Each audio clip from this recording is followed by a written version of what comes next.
Have you ever been told that you're too sensitive, that you're overreacting, that you need to calm down and stop making such a big deal out of everything? Have you ever felt that painful twist in your stomach when someone dismisses your feelings as if they're nothing more than an inconvenience to them? Well, let me tell you something that might shake you to your core. I used to be that person who apologized for having emotions, who shrunk myself down to make others comfortable, who swallowed my hurt and anger because I was terrified of being labeled as dramatic or difficult.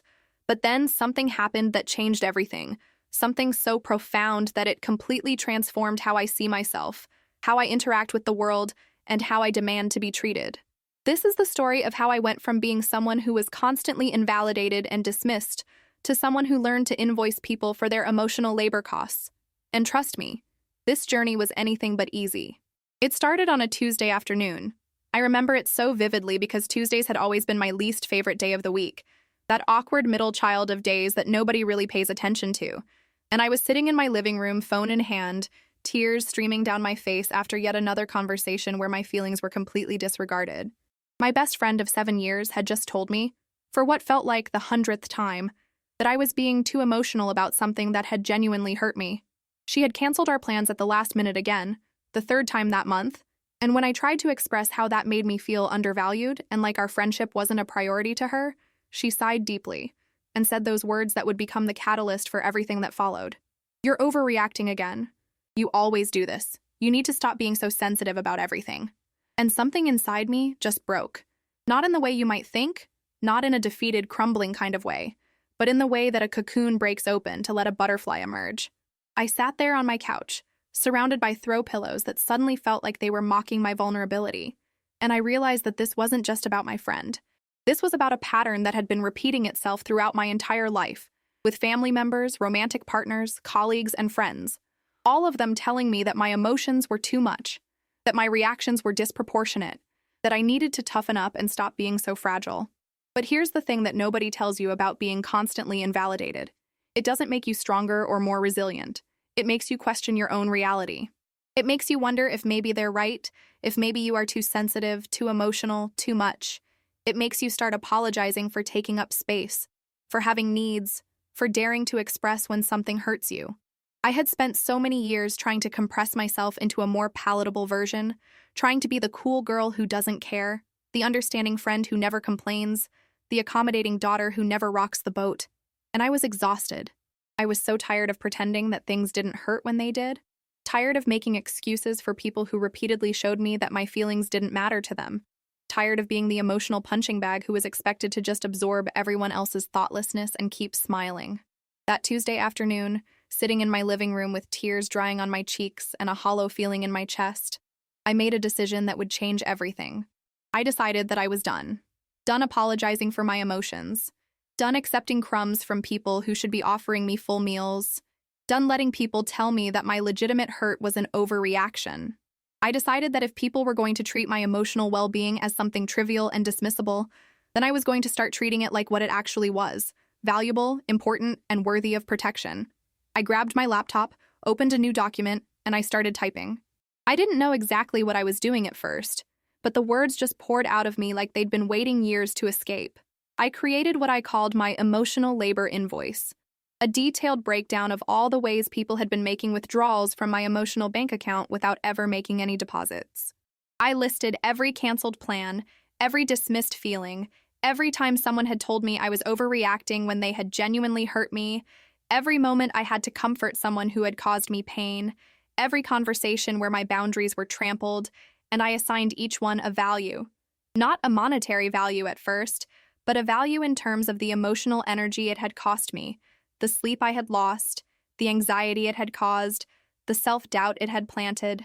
Looking at that document, seeing it all laid out in black and white, was like having someone turn on the lights in a room I'd been stumbling around in the dark for years. I could finally see clearly just how much I had been giving, and how little I had been receiving in return. I could see the pattern of people taking advantage of my empathy, my understanding, my willingness to always give them the benefit of the doubt. I could see how I had been systematically taught to minimize my own needs and maximize everyone else's comfort. And once I saw it, I couldn't unsee it. The next morning, I woke up feeling different. There was a clarity that hadn't been there before, a sense of purpose that felt both terrifying and exhilarating. I knew that things couldn't continue the way they had been, that I needed to make some serious changes in how I allowed people to treat me, but I also knew that this wasn't going to be easy. When you've spent your whole life being a certain way, when people are used to you accepting whatever they dish out without complaint, pushing back is going to cause waves. But I was ready for those waves. I was ready to swim instead of drown. The pattern of dismissal in my life hadn't started recently. It was something that had roots going back to my childhood, tendrils that had grown and spread and wrapped themselves around nearly every relationship I had. Growing up, I was the middle child in a family of 5, sandwiched between an older brother who could do no wrong and a younger sister who needed constant attention. My role, though never explicitly stated, was to be easy, to not cause problems, to understand when my parents were too tired or too stressed to deal with my issues. I remember being 8 years old and coming home from school crying because a group of kids had excluded me from their game at recess, making me feel invisible and unwanted. My mother was in the kitchen, dealing with my sister's tantrum about something trivial, and when I tried to tell her what had happened, she barely looked up from the macaroni and cheese she was stirring. "Kids are just like that sometimes, honey," she said, her voice distant and distracted. "You're probably making it worse than it was. Go wash your hands for dinner." That moment, as small as it might seem, was one of thousands where my feelings were treated as less important than whatever else was happening. I learned early that expressing hurt or disappointment was met with dismissal, that my emotional needs were always somehow less urgent than everyone else's, that I should just handle things on my own and not burden others with my problems. By the time I was a teenager, I had become an expert at minimizing my own pain, at telling myself that things weren't that bad, at apologizing for having feelings at all. In high school, I had a boyfriend who would constantly cancel our plans to hang out with his friends, and when I expressed that it hurt my feelings, he would turn it around on me. "Why are you being so clingy?" he'd ask, his voice laced with irritation. "You're suffocating me. I need space. Stop being so needy." And I believed him. I believed that wanting to spend time with my boyfriend, wanting to feel like a priority in his life, was somehow wrong and excessive. I worked so hard to be the cool girlfriend, the one who didn't complain, the one who understood that he needed his freedom. But inside, I was dying a little bit every time he chose everyone and everything else over me. The pattern continued into college, where I had a roommate who would regularly borrow my things without asking, eat my food, and invite people over at all hours without any consideration for my need to study or sleep. When I finally worked up the courage to address it, to set some basic boundaries about shared space and mutual respect, she looked at me like I had grown a second head. "Oh my God, are you serious right now?" She laughed, actually laughed, at my concerns. "You're being ridiculous. This is what living with roommates is like. You need to relax and stop being so uptight about everything." I ended up apologizing to her. Can you believe that? I apologized for asking for basic respect and consideration in my own living space. That's how deeply the pattern had been ingrained in me. I was so used to being told I was overreacting that I had lost all sense of what was reasonable to expect from others. My professional life was no different. I worked at a marketing firm where my boss would regularly call me after hours, on weekends, even during my vacation time, expecting me to drop everything to handle whatever crisis had emerged. When I gently mentioned that I needed some boundaries around work-life balance, that I was feeling burned out from being constantly on call, he gave me a look of such disappointment that I immediately backpedaled. "I'm just saying that I think it would be good for the whole team to have clearer boundaries," I stammered, trying to soften my request. "But of course, I'm always here if you really need me." I didn't mean to imply that I wasn't committed to my work. He nodded slowly, as if considering whether I was worth keeping around. "I need team players here," he said finally. "People who are dedicated and willing to go the extra mile. If that's not you, maybe this isn't the right fit." The threat was clear, and I fell back in line, continuing to sacrifice my personal time, my mental health, and my relationships outside of work because I was terrified of being seen as someone who wasn't committed enough, someone who was making a big deal out of nothing. Have you ever felt like you're screaming underwater, where you can hear yourself but nobody else can, where your voice just gets absorbed by the weight of everything around you? That's what it felt like, year after year, relationship after relationship, being told that my feelings were invalid, that my boundaries were unreasonable, that my hurt was an overreaction. The worst part wasn't even the dismissal itself. It was what it did to my internal landscape. I started second-guessing every emotion I had, running them through a filter of, is this a reasonable thing to feel upset about? Before I even allowed myself to fully experience them. I would lie awake at night, replaying conversations in my head, analyzing whether maybe they were right, maybe I was too sensitive, maybe I did overreact to things that other people would just brush off. I watched my friends and colleagues deal with similar situations and wondered why they didn't seem as affected as I was, not understanding that maybe they had just built thicker walls, or maybe they had people in their lives who validated their feelings instead of dismissing them. The emotional toll of constant invalidation is something that's hard to describe to someone who hasn't experienced it. It's like living in a house where the foundation is slowly eroding, but everyone keeps telling you the house is fine, you're just paranoid, you're seeing problems that don't exist.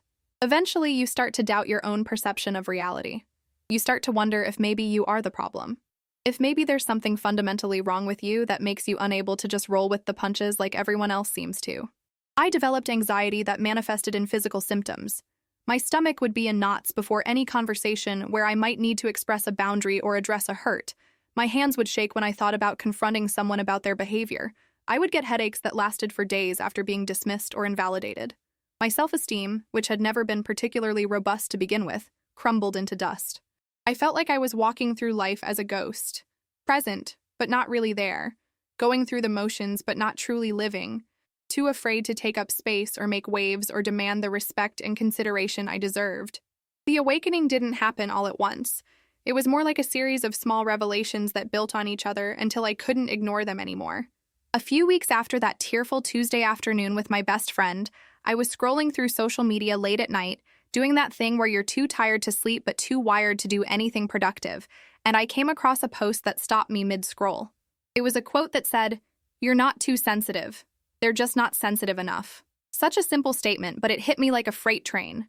I must have read it 20 times, each time feeling something shift inside me, like tectonic plates adjusting after years of pressure. I started researching emotional invalidation, diving deep into articles and psychology papers and personal essays from people who had experienced what I was experiencing. I learned that what I had been going through had a name, that it was a recognized form of emotional abuse when done consistently and deliberately, that the effects I was experiencing, the self-doubt, the anxiety, the constant second-guessing, were textbook responses to chronic invalidation. I learned about gaslighting, about how people can make you question your own reality by repeatedly telling you that your perceptions are wrong. I learned about emotional labor and how exhausting it is to constantly manage other people's feelings while your own are dismissed.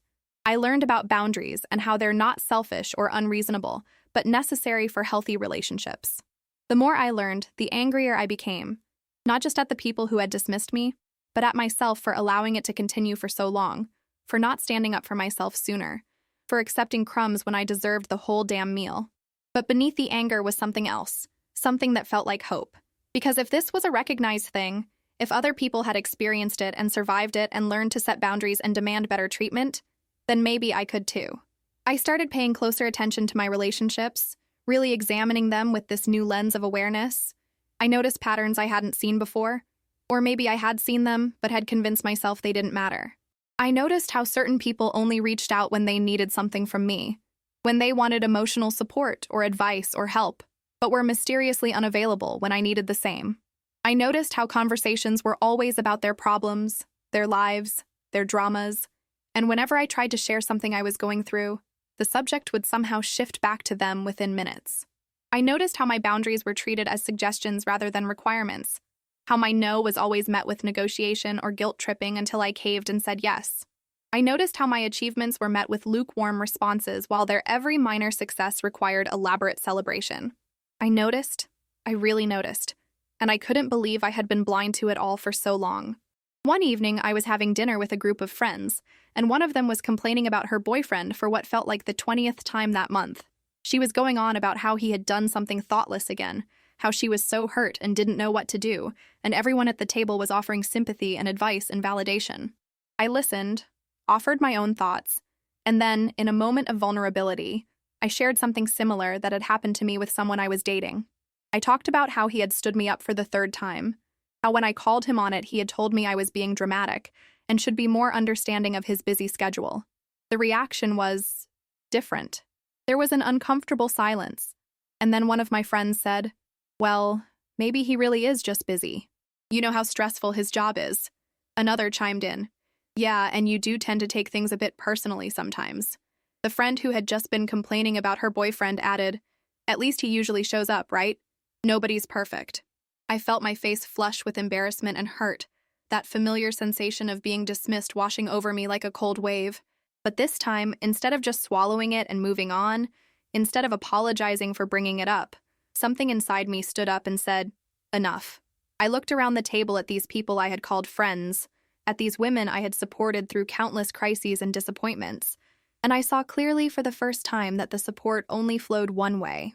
They expected me to be their emotional support system, their cheerleader, their shoulder to cry on. But when I needed the same, suddenly I was being too sensitive, too dramatic, too much. The decision to change everything didn't come from a place of anger, though there was plenty of that simmering beneath the surface.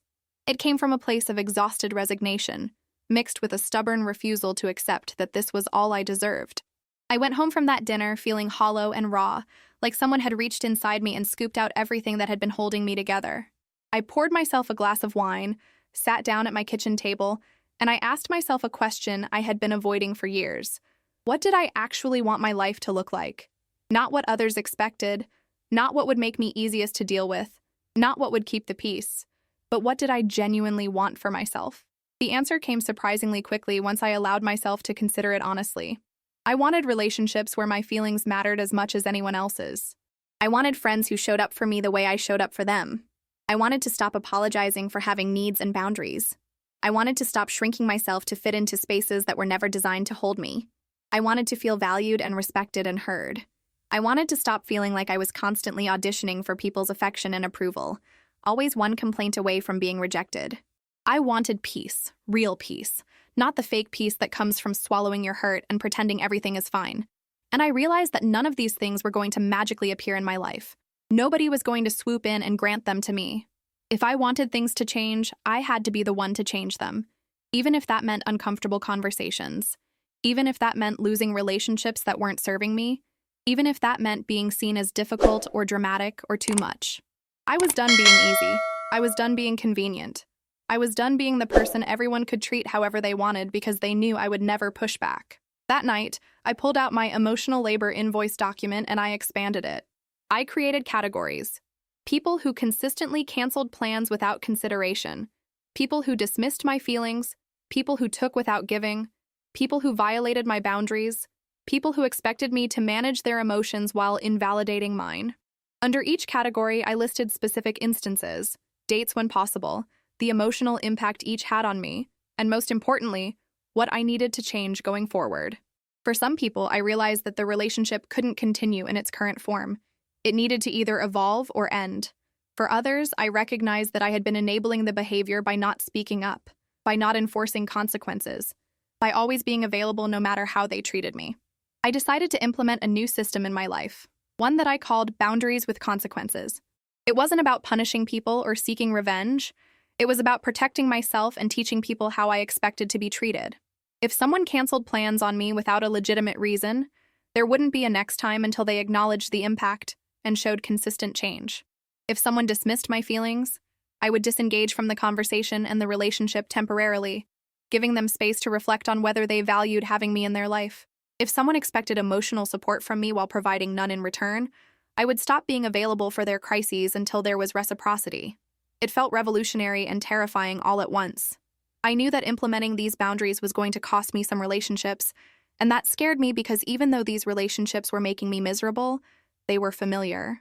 There's a certain comfort in familiar misery, in knowing what to expect even when what you expect is disappointment. But I also knew that staying in those patterns was slowly killing parts of me. My self-respect, my joy, my ability to trust my own feelings. I couldn't keep sacrificing my well-being on the altar of other people's comfort. The first test came sooner than I expected. Remember my best friend, the one who had told me I was overreacting about her canceling plans? She texted me 3 days after my dinner from hell asking if I could help her move apartments that weekend. In the old version of our relationship, I would have immediately said yes, rearranged my schedule, shown up with coffee and muscles, and spent hours helping her, all while she complained about how stressful moving was and never once asked how I was doing. But this time, I looked at that text and I felt something shift. I typed out a response, deleted it, typed again, deleted again, and finally settled on, "I'm not available this weekend. Good luck with the move." Simple, clear, no elaborate excuse or apology. I hit send and immediately felt a rush of anxiety. What if she got mad? What if she thought I was being petty? What if this was the thing that ended our friendship? But underneath the anxiety was something else. A small, quiet sense of pride. I had set a boundary. I had said no without apologizing or justifying. I had put my own needs first for once. Creating the invoice system was both a practical exercise and a symbolic act of reclaiming my worth. After I sent that text to my best friend, I sat down and formalized what had started as an emotional purge into something more structured and intentional. I opened a new document and titled it Terms and Conditions for Access to My Emotional Energy. And yes, I know how that sounds, but hear me out. For years, I had been operating as if my time, energy, and emotional capacity were unlimited resources that anyone could draw from without ever needing to replenish. I had been treating myself like a charity while expecting nothing in return, and I was bankrupt. Emotionally, mentally, spiritually bankrupt. So I decided to approach my relationships the way businesses approach client relationships, with clear expectations, defined terms, and consequences for breach of contract. I created categories of emotional labor and assigned values to each. Listening to someone vent about their problems without it being reciprocal, that was worth something. Dropping everything to support someone through a crisis, that was worth something. Being available at all hours for texts and calls, that was worth something. Offering advice and perspective, that was worth something. Celebrating someone's achievements and being genuinely happy for them, that was worth something. Managing someone's emotions so they could avoid dealing with their own issues, that was definitely worth something. And what I realized as I itemized these things was that I had been giving away premium services for free, while simultaneously being told that even asking for basic respect and consideration was asking too much. The invoice system wasn't about literally charging people money, though I joked with myself about sending actual invoices to some of the worst offenders. It was about creating a framework for understanding and communicating the value of what I was providing, and what I needed in return for relationships to be sustainable. I wrote out explicit terms. In order to have access to my emotional support, you must also provide emotional support. This is not a one-way street. I will listen to your problems, but you must also be willing to listen to mine. I will celebrate your wins, but you must also celebrate mine. I will show up for you, but you must also show up for me. Failure to meet these terms will result in a temporary suspension of services while we reassess the relationship. It sounds clinical and transactional when I write it out like that, but relationships are transactional in a way.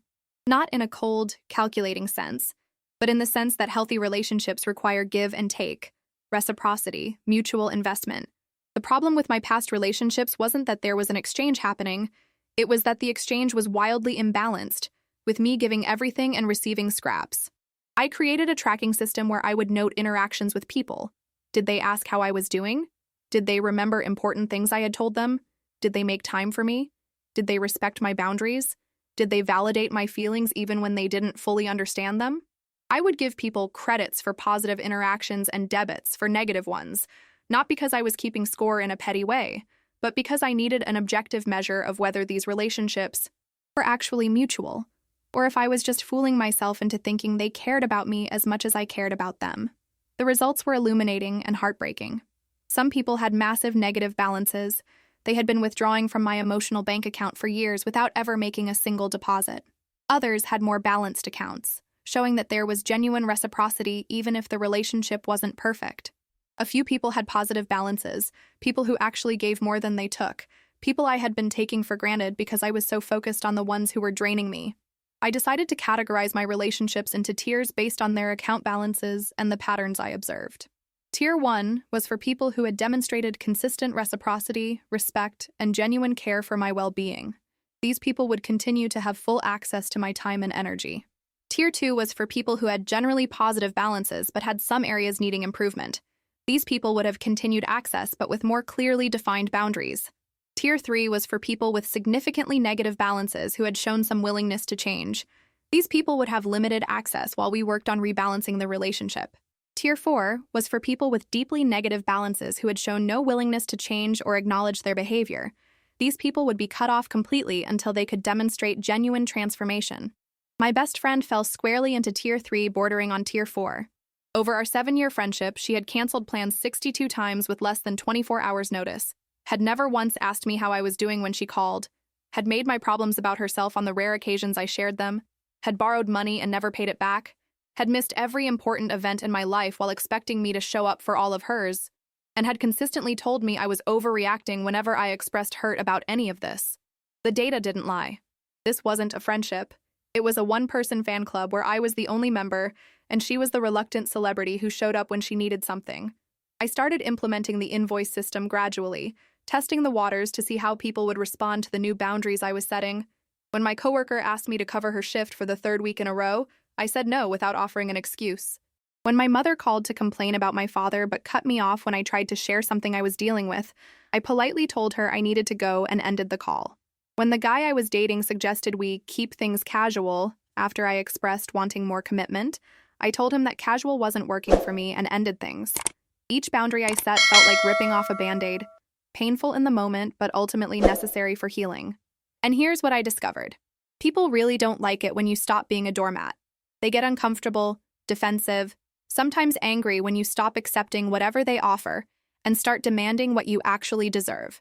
The first reactions to my newly implemented boundaries ranged from confused to hostile, and I won't lie. It was brutal. My best friend responded to my short, not available text about helping her move with a long, rambling message about how she couldn't believe I was being so cold and distant, how our friendship meant everything to her, how she was hurt that I would abandon her when she needed me most. The irony wasn't lost on me. She could cancel our plans 62 times and I was supposed to just understand. But the one time I wasn't available for her, suddenly I was the bad friend.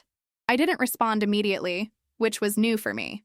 Old me would have seen her hurt and immediately backpedaled, apologized profusely, and shown up to help move boxes while listening to her complain about how stressful it all was. New me took a breath, sat with my discomfort, and crafted a response that was honest and firm. I've noticed a pattern in our friendship where my needs and feelings aren't given the same weight as yours, I wrote. I've tried to address this before, but I was told I was overreacting. I'm not available this weekend because I'm setting boundaries that protect my emotional well-being. If you want to have a genuine conversation about how our friendship can be more balanced and reciprocal, I'm open to that. But I'm not going to continue a dynamic where my feelings are consistently dismissed. I hit send and felt my heart pounding.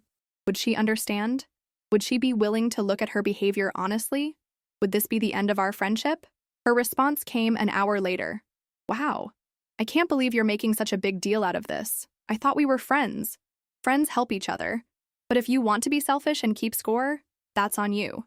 Don't bother reaching out when you need something from me. And just like that, a 7-year friendship imploded.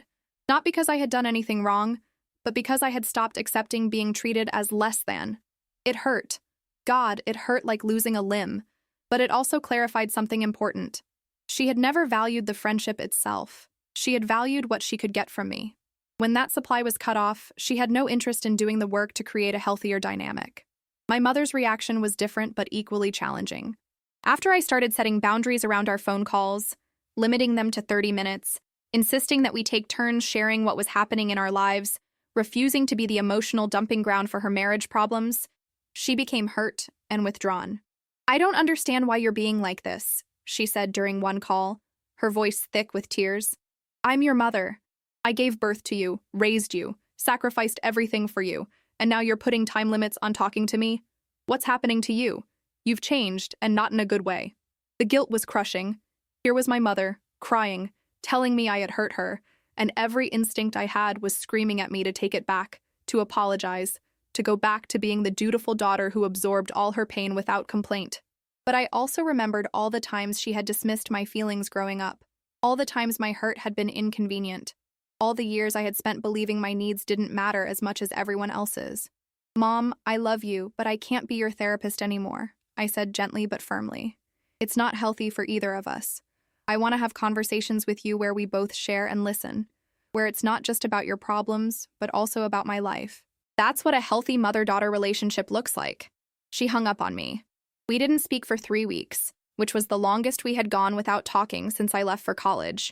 During those 3 weeks, I experienced a complex mix of emotions: grief over the loss of our previous dynamic, guilt for causing her pain, fear that I had damaged our relationship beyond repair, but also something unexpected: peace. Without those daily calls where I had to manage her emotions and solve her problems, I had energy for myself, time to breathe, space to exist without constantly being pulled into someone else's drama. At work, setting boundaries was particularly terrifying because my livelihood felt at stake. When my boss called me at 9 p.m. on a Saturday asking me to review a presentation for Monday, I let it go to voicemail. Old me would have answered immediately, would have spent my entire Saturday night working, would have sacrificed plans or sleep or self-care without a second thought. New me listened to the voicemail, noted that it wasn't a true emergency, and sent a text. I saw your call. I'm not available this evening, but I'll be happy to look at this first thing Monday morning. The following Monday, my boss called me into his office with an expression that made my stomach drop. I need to talk to you about your availability, he said, his tone serious. I've noticed you've been less responsive outside of office hours lately. Is everything okay? Are you still committed to this role? I felt the familiar panic rising, the urge to explain and apologize and promise to do better, but I forced myself to stay calm. I'm absolutely committed to my work during office hours, I said carefully. But I've realized that being available 24/7 was leading to burnout, which ultimately affects the quality of my work. I believe in setting healthy boundaries so I can show up fully during the workday. He looked at me for a long moment, and I genuinely couldn't tell if I was about to be fired or not. Then he surprised me. You're right. I've been taking advantage of your availability because you were always there. It's not fair to you, and it sets an unrealistic standard for the whole team. Let's work on establishing clearer expectations about what constitutes a true emergency versus what can wait until business hours. I almost fell out of my chair. This was not the reaction I had expected.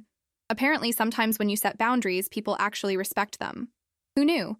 But not everyone reacted that well. The transformation that occurred over the following months was nothing short of revolutionary, though it didn't feel that way in the moment. It felt messy and painful, and like I was constantly walking through fire. As I maintained my boundaries and continued implementing my invoice system, watching who stepped up and who fell away, I began to see patterns emerge that reshaped my understanding of relationships entirely. Some people, when confronted with my new boundaries, completely disappeared from my life. My best friend of 7 years never reached out again after that text exchange.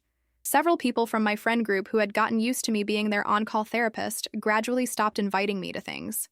Not because I had done anything to them, but because they no longer saw the utility in our friendship once I wasn't available to serve them. A few family members became distant and cold, treating my boundaries as a personal attack rather than a necessary act of self-preservation. At first, each loss felt like confirmation that I was doing something wrong, that maybe I really was being too demanding or difficult. But as the weeks turned into months, something unexpected happened. I started feeling lighter. Without the constant drain of one-sided relationships, without the endless cycle of being disappointed and dismissed, without the exhausting work of managing everyone else's emotions while suppressing my own, I had energy I didn't remember having. I had time for activities I enjoyed. I had space to breathe. I started sleeping better, eating better, smiling more. My anxiety decreased dramatically because I wasn't constantly walking on eggshells, afraid of being too much or asking for too little. I realized that what I had lost weren't healthy relationships that enriched my life. They were energy vampires that had been slowly draining me dry while convincing me I was the problem. But the real magic happened with the people who stayed and adjusted. My mother, after those 3 weeks of silence, called me back. The conversation was uncomfortable and awkward, with long pauses and careful words, but she said something that shocked me.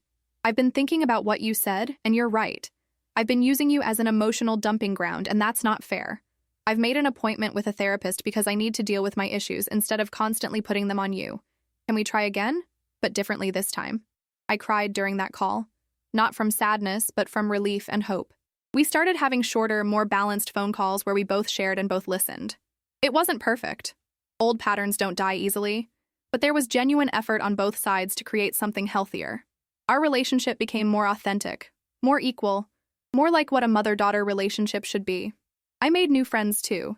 People I met through hobbies I finally had time for now that I wasn't constantly putting out other people's fires. These friendships were different from the beginning because I entered them with clear boundaries and expectations. I didn't hide my needs or pretend to be endlessly available or shrink myself to be more palatable. I showed up authentically, with all my sensitivity and emotional awareness and fierce boundaries, and the people who were attracted to that authenticity were the kind of people who knew how to be real friends. They asked how I was doing and actually listened to the answer. They showed up when they said they would. They celebrated my successes without jealousy. They validated my feelings even when they didn't fully understand them. They gave as much as they took. These were the relationships I had been starving for my whole life. At work, that conversation with my boss led to a broader discussion about work-life balance for the entire team, and policies were implemented to protect people's personal time except in genuine emergencies. My career didn't suffer from setting boundaries. It actually improved because I was no longer burned out and resentful. I was more creative, more productive, more engaged during work hours because I actually had time to rest and recharge outside of them. I started dating someone new, and from the very first date, I was upfront about what I needed and what I wouldn't tolerate. When he suggested getting together for our second date, I told him I needed at least a day's notice for plans because I valued my time and schedule. When he told me about a stressful situation at work, I listened and supported him, and then I shared something I was dealing with, and he listened with the same attention and care. When we had our first disagreement and he said something that hurt my feelings, I told him immediately instead of letting it fester, and instead of telling me I was overreacting, he apologized and we talked through it like adults. The relationship developed slowly and healthily, built on a foundation of mutual respect and clear communication, and it felt completely different from every relationship I'd had before. For the first time in my life, I felt like I was in a partnership rather than a one-person emotional support service. The most profound transformation, though, was internal. Setting boundaries and demanding reciprocity in my relationships fundamentally changed how I saw myself. For years, I had defined my worth by how useful I was to others, how much I could give, how understanding I could be, how little I required in return. My self-esteem was tied to being low maintenance, easy, convenient, the person who never caused problems or made demands. When I started invoicing people for their emotional labor, when I started treating my time and energy as valuable resources worthy of protection, I began to see myself as worthy of protection. I stopped apologizing for having feelings. I stopped second-guessing my perceptions. I stopped accepting the bare minimum and calling it enough. I realized that being sensitive wasn't a weakness. It was actually a strength that I had allowed others to exploit. My ability to understand and empathize deeply, to pick up on emotional nuances, to care deeply about people. These weren't flaws that made me too much. They were gifts that I had been giving to people who didn't appreciate them. I learned to direct those gifts toward people who valued them and away from people who took them for granted. The ripple effect of standing up for myself extended far beyond my immediate relationships. It touched every single aspect of my life in ways I never could have predicted. Once I understood my worth and stopped accepting less than I deserved, it was like I had put on a new pair of glasses that allowed me to see clearly for the first time. Suddenly, I could spot imbalanced dynamics everywhere, not just in my personal relationships, but in every interaction, every commitment, every situation where someone was trying to convince me that my needs didn't matter. At the gym I had been attending for 3 years, I finally noticed that the trainer I worked with would consistently run 15 to 20 minutes late for our sessions, but expected me to pay for the full hour and would charge me a late cancellation fee if I couldn't make it with less than 24 hours notice. I had accepted this for years, making excuses for him, telling myself that he was busy and important, and I should just be grateful for the time he did give me. But with my new perspective, I saw it for what it was. A double standard where his time was valuable and mine wasn't. I had a calm conversation with him about it, explaining that moving forward, I would either need sessions to start on time or I would need the time adjusted accordingly, and if that didn't work, I would need to find a different trainer. He was shocked that I was pushing back. I had been such an easy client for so long, but he agreed to the new terms. The relationship immediately became more professional and respectful, and I realized he had probably been taking advantage of several other clients the same way simply because they, like me, had been too afraid of confrontation to say anything. My volunteering commitments also came under scrutiny. I had been volunteering at a local animal shelter for years, typically working 10 to 15 hours a week even though I had initially signed up for 4. The coordinator had a habit of calling me whenever someone else couldn't make their shift, and I always said yes, rearranging my entire schedule to accommodate because I felt guilty about the animals and didn't want to let anyone down. But I realized that by always being available, I was enabling a system where the coordinator didn't need to recruit more volunteers or hold the unreliable ones accountable. She just called me. I started saying no when requests fell outside my committed hours, and initially she was frustrated and made comments about how I used to be so dedicated. But within a month, 3 new volunteers had been recruited to fill the gaps, and the shelter was actually better staffed than before. My pattern of overgiving hadn't been helping. It had been masking a systemic problem. Even small daily interactions transformed. At my favorite coffee shop, the barista would often forget to make my drink or make it incorrectly, and I would always just accept it with a smile and say it was fine.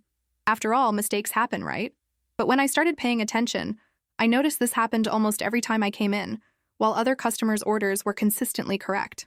I realized that because I never said anything, because I was always so understanding and accommodating, I had been marked as someone whose satisfaction didn't matter.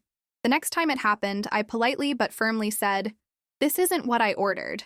Could you please remake it correctly?" The barista apologized and fixed it, and from that day forward, my orders were consistently correct. Standing up for myself in that tiny moment had taught them to respect my preferences. I started speaking up in meetings at work, sharing my ideas instead of staying quiet out of fear that people would think I was trying to take up too much space. Surprisingly, my ideas were well received, and I was given more responsibility and eventually a promotion. I had been holding myself back, waiting for someone to invite me to participate fully, not understanding that I needed to claim my seat at the table rather than waiting to be offered one. The financial aspect of my life improved too. I had been chronically undercharging for freelance work I did on the side, pricing my services based on what I thought people would be willing to pay rather than what my expertise was actually worth. I had been afraid that if I charged more, no one would hire me, that I needed to be the budget option to be competitive. But once I started valuing my time and skills appropriately, I raised my rates significantly. I lost a few clients who had been taking advantage of my low prices, but I gained new clients who valued quality and were willing to pay for it. I was making more money while working fewer hours, and the clients I did have respected my expertise instead of treating me like a discount service provider. My friendships deepened with the people who had stayed and adjusted to my new boundaries. Without the toxic relationships draining my energy, I could invest more fully in the healthy ones.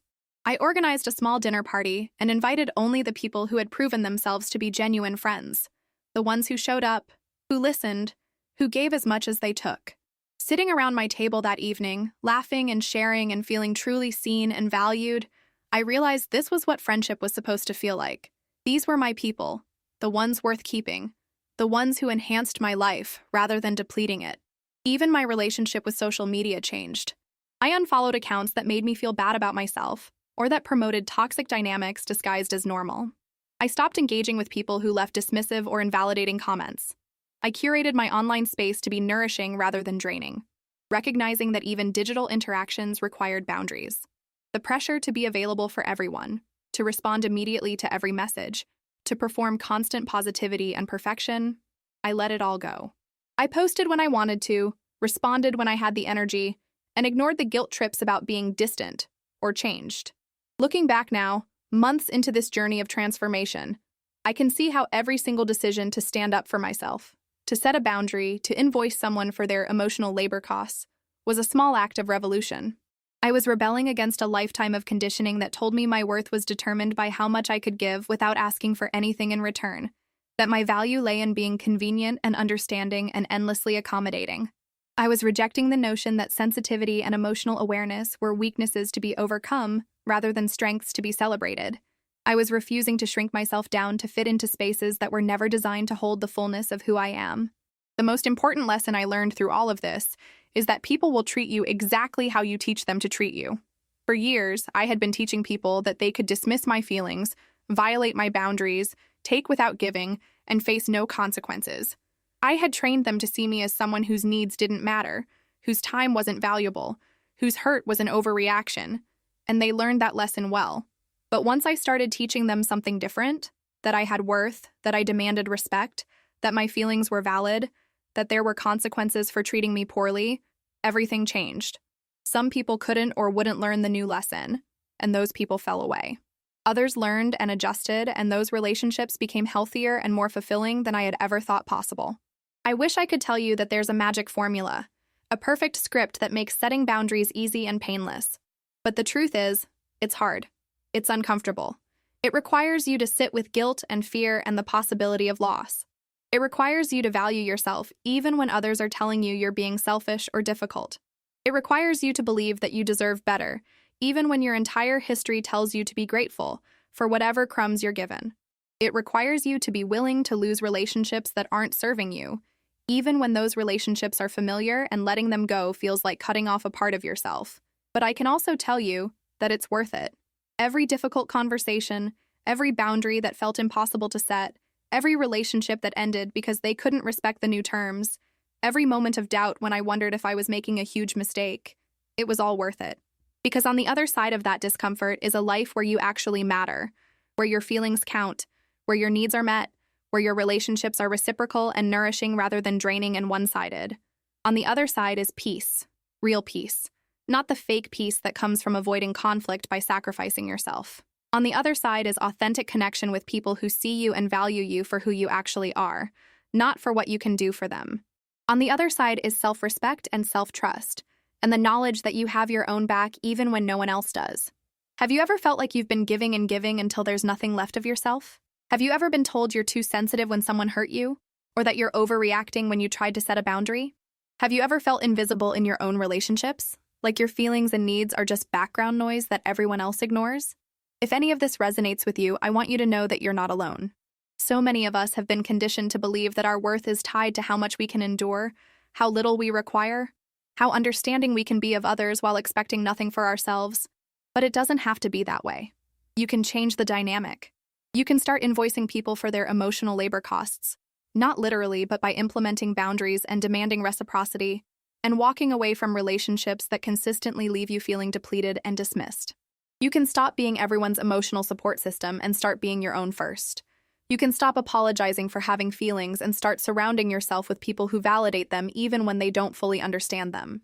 You can stop accepting the bare minimum and start demanding what you actually deserve. It won't be easy, and you'll probably lose some people along the way. But what you'll gain is infinitely more valuable than what you'll lose. You'll gain yourself back. You'll gain relationships that actually fulfill you. You'll gain the peace that comes from living authentically instead of constantly contorting yourself to fit other people's expectations. You'll gain the freedom that comes from knowing your worth isn't dependent on how useful you are to others. So if this story touched you, if it made you see your own life in a new light, if it gave you the courage to start setting boundaries and demanding better treatment, I want to hear from you. Comment below and tell me about your own experiences with being dismissed or invalidated, or share what boundaries you're ready to start setting. Let's create a community of people who refuse to accept being treated as less than we deserve. And if you found value in this story, if it resonated with something you've been going through, please leave a like. It really does help more people find this content and hopefully find the encouragement they need to start their own journey of self-respect and boundary setting.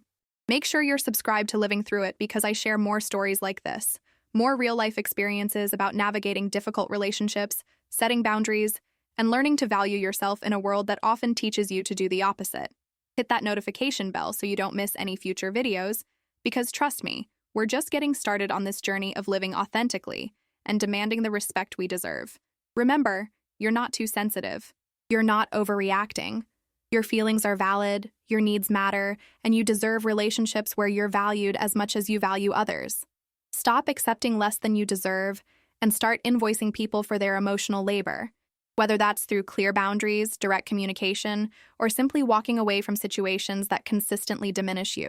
Your emotional well-being is not negotiable, and the right people will understand that. The right people will meet you where you are, will respect your boundaries, will reciprocate your care and attention. And for the people who can't do that, who get defensive or dismissive when you ask for basic respect, who tell you you're being too much when you're simply asking for enough, those people can be invoiced right out of your life.